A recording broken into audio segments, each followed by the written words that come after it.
The old man should have just stayed home and minded his business, my daughter-in-law said, raising her wine glass with a smile that didn't quite reach her eyes. We were all so worried about you making that drive alone, Walter. She said it sweetly. She always said everything sweetly. I looked at her across the Thanksgiving table, her perfectly pressed blazer, her carefully arranged expression, the way her hand rested on my son's arm like a claim, and I thought about the folder sitting in my truck. The one I'd printed at the Staples on Highway 11 2 days before. The one with her name on it, and her other name, and the account number she didn't know I knew about. I smiled back at her. "You're right," I said. "I probably should have." My son laughed. He reached over and squeezed my hand. He had no idea. Neither did she not yet that the drive I'd taken alone wasn't a mistake. It was the last piece I needed. My name is Walter Kowalski. I'm 67 years old. I spent 31 years with the Ontario Provincial Police, the last 14 as a financial crimes investigator, before I retired to a small property outside of Huntsville. My wife Carol passed 4 years ago, breast cancer, fast and merciless, and I've been alone since then in the house we built together on Fairy Lake. I have one son, my boy Daniel, who is 34 years old and works in commercial real estate in Toronto. He is kind and decent, and he trusts people the way his mother did, which is a beautiful thing in a person and a dangerous one. He met his wife 2 years after Carol died. Her name is Gabrielle. She goes by Gabby. And she came into our lives the way a cold front comes in off Georgian Bay. Gradually at first, and then all at once. I want to be honest with you. When Daniel first brought her home, I tried hard not to be the difficult father-in-law. I knew what grief could do to a person's judgment. I knew I might be projecting. Carol had been the one who read people effortlessly, who could tell within 5 minutes of meeting someone whether they were good or not. I was the one who needed evidence. So I told myself to wait for evidence before I decided anything. The first thing I noticed was small.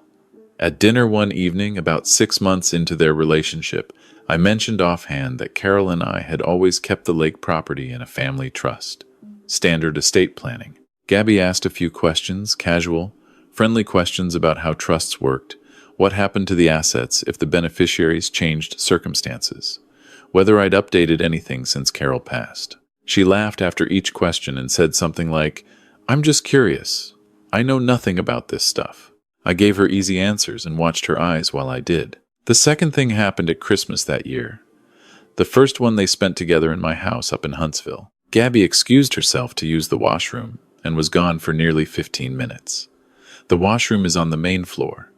My home office is on the main floor, directly across the hallway. I'd been digitizing old case files that week, and my computer had been left open.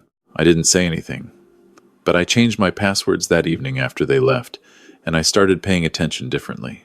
The third thing, the thing that shifted this from a feeling into something I could no longer dismiss, happened in March, about 8 months before that Thanksgiving dinner. Daniel called me on a Sunday morning, which was unusual. He usually texted. He sounded careful when he spoke. The way he'd sounded as a boy when he was trying to tell me something he was afraid I'd be upset about. He told me that Gabby had been researching investment opportunities, and she'd found something she thought could be really good for the family, a development project in Muskoka. He said she'd been talking to some people and she thought it would be smart to consolidate some assets to take advantage of it, he said. And this is the part where I made myself breathe slowly and evenly. He said Gabby had mentioned that the lake property was probably sitting underutilized, and maybe it was worth thinking about liquidating it and putting the money somewhere it could work harder. Carol and I built that house ourselves. We carried every beam. We planted every tree on that property. Daniel was born 6 weeks after we poured the foundation, and Carol used to joke that the house was his older sibling. I told Daniel I'd think about it. He sounded relieved that I wasn't angry. I thought about it for approximately 4 hours. Then I drove to my storage unit, pulled out the tackle box where I kept my old investigative tools, not much, just habits and instincts and a few subscriptions I'd never canceled, and I started working. It took me 3 weeks to find her first name. It wasn't Gabrielle. Well, it was, technically. Gabrielle was her middle name. Her legal first name was Christine. Christine Gabrielle Marsh, born 1,987 inches, Lethbridge, Alberta, which was interesting because she'd told Daniel she was born in Ottawa and had grown up there, Small lie, maybe. People reinvent their origins all the time, but small lies, in my experience, are usually load-bearing walls for bigger ones. Christine Gabrielle Marsh had a civil judgment against her in Alberta from 2016. A former partner, a man in his late 60s at the time, a retired engineer, had sued her for the recovery of funds transferred from a joint account in the weeks before she ended the relationship. The judgment was for $34,000. It had never been paid. She'd moved to Ontario the following year. I sat with that information for a long time. I thought about Daniel. I thought about how happy he'd seemed. I thought about Carol, who would have known at that first dinner. Who would have pulled me aside in the kitchen and said, "Walter, something's off with that one," in the quiet, certain voice she used when she wasn't guessing. I kept going. The Muskoka development project Gabby had pitched to Daniel did not appear in any business registry I could find. The company name she'd mentioned, Rideau Crest Development Group, had been incorporated federally 6 months earlier. The registered director was a woman named Sandra Okafor. I found Sandra Okafor on LinkedIn. She and Gabby had gone to the same college in Calgary. Sandra Okafor's listed address was a mail forwarding service in Mississauga. I printed everything. I organized it the way I'd organized case files for 31 years, chronological, sourced, cross-referenced. I labeled the folder with Gabby's full legal name and put it in the locked drawer of my desk at home. Then I waited, because a man who spent his career in financial crimes knows that you don't move until your file is complete. You don't move until you have enough that there's no room left to maneuver. The call that moved me came 6 weeks later. Daniel phoned on a Tuesday evening, and this time he didn't sound careful. He sounded excited. He said Gabby had done more research, and the development opportunity had a window they needed to commit by November, or they'd lose their spot. He said he and Gabby had talked it over, and they were thinking of putting in their savings, and they really hoped I'd consider contributing from the lake property proceeds. I asked him how much they were thinking. He told me it was everything. Every single thing Carol and I had built. I said I'd come down to Toronto that weekend to talk in person. He said that was great. He said Gabby was making her osso buco, my favorite. I hung up and sat in my kitchen in the dark for a while. Through the window I could see the lake, which in October sits very still in the evenings, black and flat and reflecting the tree line. Carol and I used to sit on the dock after dinner. We used to sit there until we got cold, just talking. I wasn't angry, exactly. I want to be precise about this because the emotion I've tried to describe to people since my doctor, my old partner from the OPP, the lawyer who helped me with what came next, the emotion wasn't anger. It was something closer to clarity. The kind of clarity that comes after a long investigation when the last piece slides into place and you finally see the whole shape of what you've been looking at. I called my old partner, a man named Rick Desjardins who'd retired 3 years before me and now did private consulting out of Barrie. I told him what I had. He listened without interrupting, which is one of the things I'd always valued about Rick. When I finished, he was quiet for a moment, and then he said, "Walter, this is wire fraud, potentially elder financial abuse, depending on how far it's gone. You need to be talking to someone at the RCMP Economic Crime Unit, not sitting on this." I said I knew that. I said I wasn't going to sit on it much longer, but I needed one more thing. Rick understood. He'd been in the job long enough to understand. What I needed was proof that the money had already started moving. I had a scheme. I had a history. I had a shell company, but I didn't yet have evidence that Daniel's funds specifically were already being redirected. If Gabby was as careful as I suspected, she wouldn't have touched anything until she had my portion committed too. She'd want everything in one clean transaction. So I went to Toronto that weekend. I ate the osso buco. I asked questions about the investment with what I hoped looked like genuine curiosity and mild skepticism, the exact face of a cautious old man being slowly persuaded. Gabby was extraordinary. She was patient and warm, and she had a printed prospectus that looked completely professional. She held Daniel's hand while she talked. She called me Dad twice, which she'd never done before. I told them I wanted to sleep on it. I drove back up to Huntsville that night. 2 weeks after that visit, I called Rick again and asked him to help me access something I no longer had official clearance for. He called in a favor with a contact at the Financial Transactions and Reports Analysis Center. FinTrack, for anyone who doesn't know it, is the federal agency that monitors financial transactions for fraud and money laundering. The contact, without providing anything that would compromise an official investigation, was able to confirm informally that a certain account number 1 that appeared in Gabby's prospectus documents as the receiving account for investor funds had received 2 transfers in the previous 6 weeks. Daniel's savings were already in there. She'd started moving it without telling him. He didn't know yet. I drove to Toronto that Monday. I didn't call ahead. She was home alone. Daniel was at the office. I knocked, and she answered in her yoga clothes, with a smoothie in her hand, and a look of pleasant surprise that became something else very quickly when she saw my face. I didn't go inside. I stood on the front step, and I told her, quietly and completely without dramatics, exactly what I knew: her real name, the Alberta judgment, Sandra Okafor, and the mail forwarding address. The 2 transfers that had already cleared. I told her I had a meeting scheduled with an RCMP economic crime investigator for Thursday morning, and that the only question remaining was what form this would take when it arrived at her door. She was silent through all of it. She was very still. I noticed that her smoothie was trembling slightly in her hand. When I finished, she said, "You can't prove any of this." I said, "I already have." She looked at me for a long moment. Then she said something that I think was meant to hurt me. She said, "Daniel will never forgive you for this. He loves me. He'll choose me." I thought about Carol. I thought about the way Carol used to say, "Your son is good, Walter, but good people need protecting too." I said, "He might, but you're still going to have to explain it to the RCMP." I left. I sat in my truck around the corner for 40 minutes because I needed to think clearly about what came next, and I didn't want to drive while I was feeling what I was feeling. Then I called Daniel. That was in late October.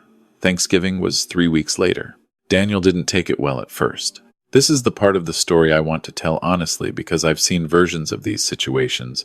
In 30 years of investigations, I'd seen it many times where the victim resists, where the love is strong enough to make a person argue against their own evidence. Daniel did that.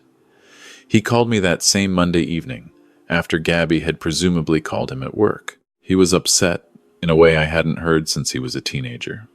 He said I was jealous of his happiness. He said I'd never given her a fair chance. He said the Alberta thing was a misunderstanding she'd explained to him years ago and he hadn't told me because he knew I'd react like this. I let him talk. When he was done, I said, "Call your bank, son.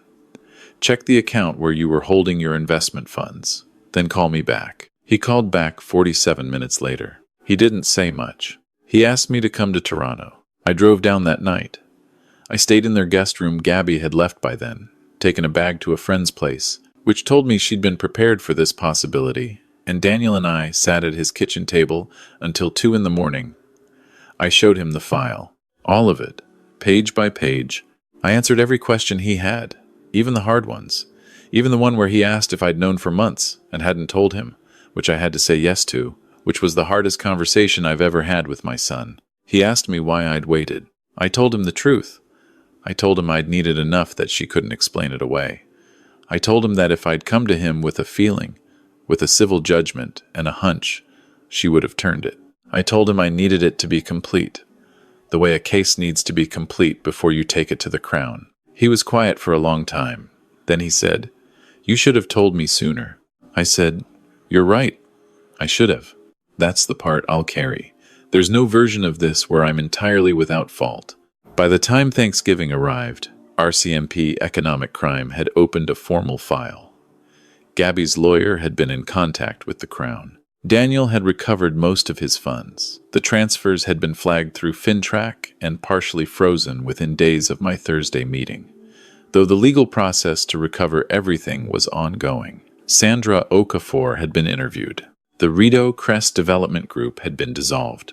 Gabby was still technically living in Daniel's house, in the guest room, because the criminal investigation made it complicated for her to simply leave the province. Her lawyer had advised her to maintain a stable address, which meant she was at Thanksgiving. I want to be clear.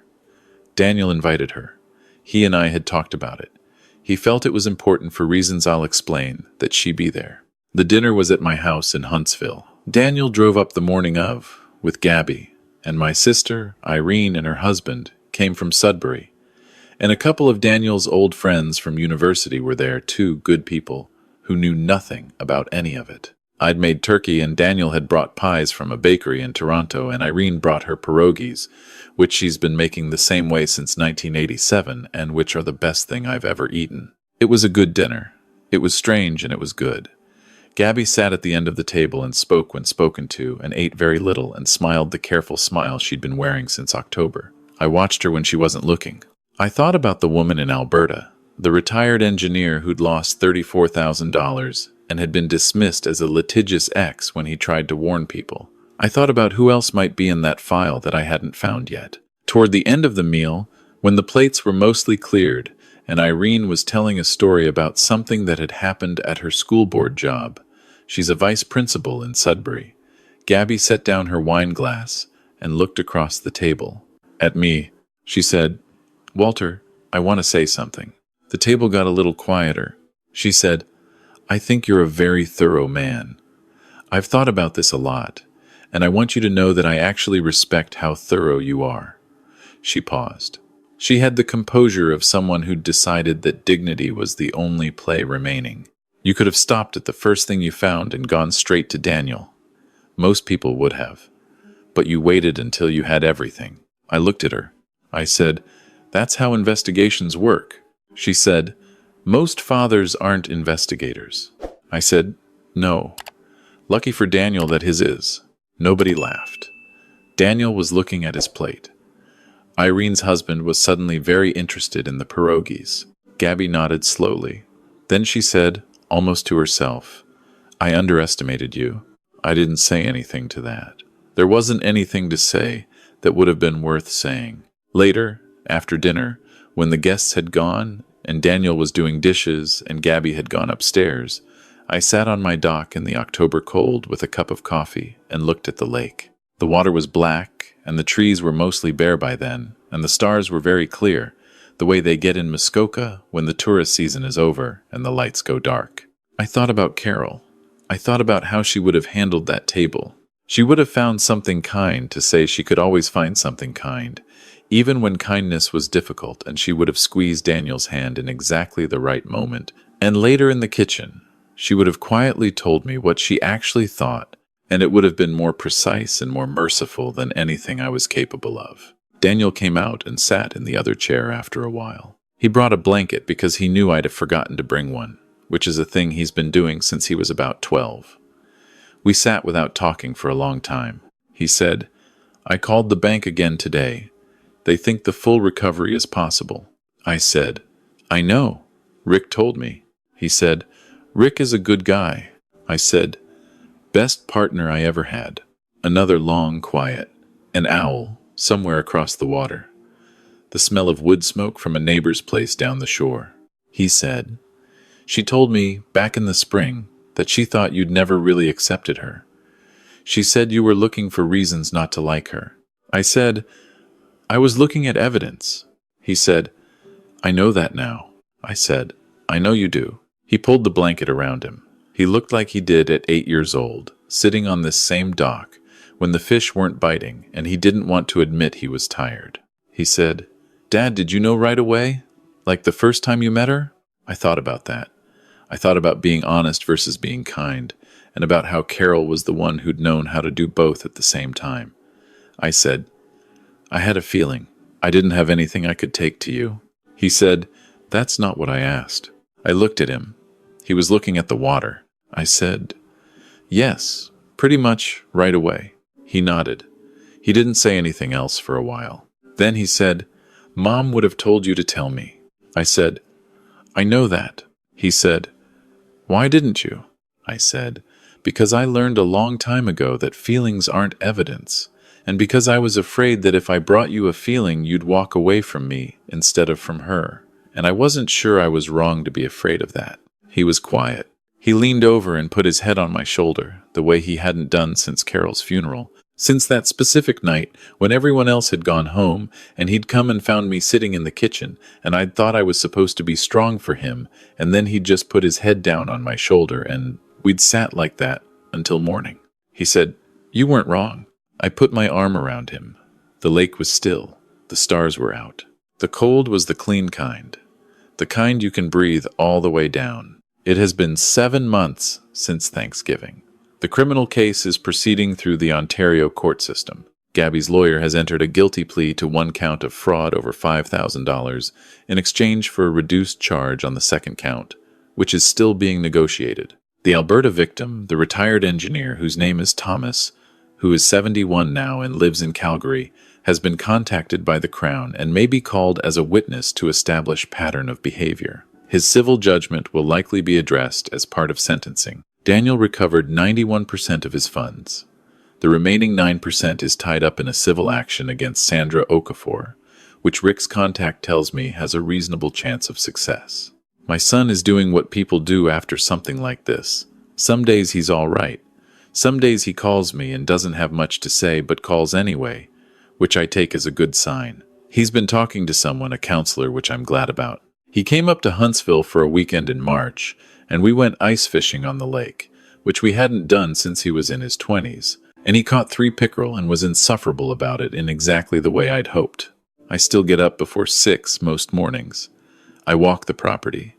I drink my coffee on the dock when the weather allows. I've been thinking about taking on some private consulting work, financial crimes, estate fraud, elder financial abuse, because Rick has been on me about it, and because I find I still have the appetite for it. I'm good at it. Carol used to say I was constitutionally incapable of leaving a thing alone once I'd noticed it, which was sometimes a problem in a marriage and is apparently useful in an investigation. I think about her every day, obviously. I think about the fact that she knew things I had to work to know. I think about how much easier the last 2 years would have been with her in the room. But here is the other thing I think about. On the good mornings, when the lake is flat and the light comes through the birches the way it does in spring, I think about Thomas in Calgary, whose name I know because I looked, and who will stand up in an Ontario courtroom and say what happened to him, and who will be believed this time. I think about the account at the chartered bank in Mississauga that FinTrack flagged in November, which led investigators to 2 other potential victims who are now being contacted. I think about the fact that patterns like this one don't usually end with the person they're built on. They end because someone, somewhere, finally took the time to build a complete file. 31 years in financial crimes taught me one thing above everything else. It's not that people are evil. Some are. Most aren't. Most are just opportunistic in ways that compound over time into something that looks like evil from the outside.